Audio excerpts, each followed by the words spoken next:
Boker Tov, I'm Avi, and this is your daily Tanya for Monday, the 9th of Elul, September the 5th. In today's lesson, we continue with Igros HaKodesh, Epistle 12. Jews are naturally inclined towards kindness and compassion. The act of tzedakah flows from this characteristic. The toil of tzedakah, though, is going beyond one's nature. Now, it is well known that Jews, by their very nature, act compassionately and perform deeds of loving kindness. This is so because their souls issue from Hashem's attributes, which chesed prevails over the attribute of din, gevurah, and tzimtzum, as is written, his chesed prevails over those who fear him, alluding to the fact that the divine attribute of chesed prevails over the divine attribute of gevurah. The soul is therefore called daughter of the priest, since it derives its attribute of chesed, which is called Kohen, as is written in the sacred Zohar.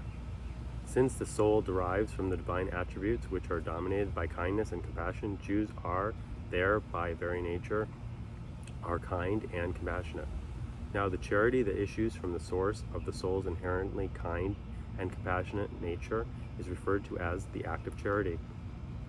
For the term act applies to that which is already done or which is constantly being done spontaneously. Thus, something exists, common and constant.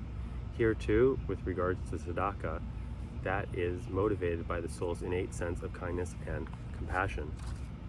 The trait of kindness and compassion is implanted in the soul of the entire house of Yisrael from the time that they were created, and that they are evolved from Hashem's attributes, as is written in regard to Adam's soul entering his body, and he blew into his nostrils a soul of life.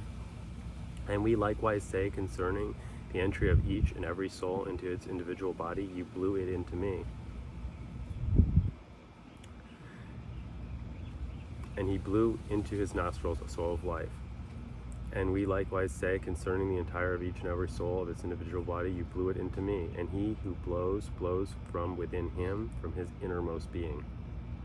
So too in the analog, since the soul emanates from the inward aspect of the divine attributes, it is infused with them, as well as to the attribute of kindness dominates the soul, even as it finds itself within the body. Furthermore, in his goodness, Hashem renews the act of creation every single day, even every single moment, and this includes the supernal attributes. Likewise, with regard to the soul below, as it is written, they are new every morning. Act thus refers to constant process, such as the renewal of a soul with its characteristic traits of kindness and compassion. The act of tzedakah, hence, refers to the tzedakah which a Jew practices by virtue of these innate character traits.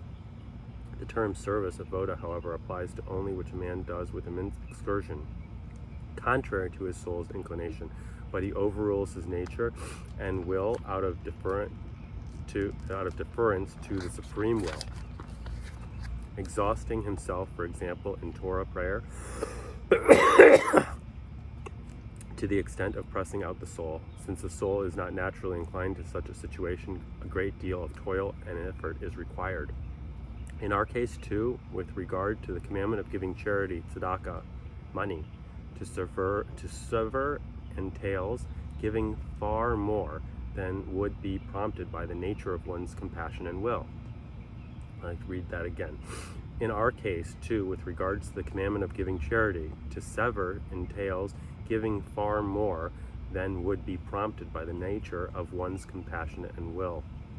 As our sages of blessed memory commented on the verse, give, you shall give, even 100 times. The takeaway of today is you have a natural tendency which should be channeled toward divine service, but that is not true divine service. It is when you leave your natural state and go beyond yourself that you become a true servant of Hashem. Have a great day. Azai Gazun, Kol Tov.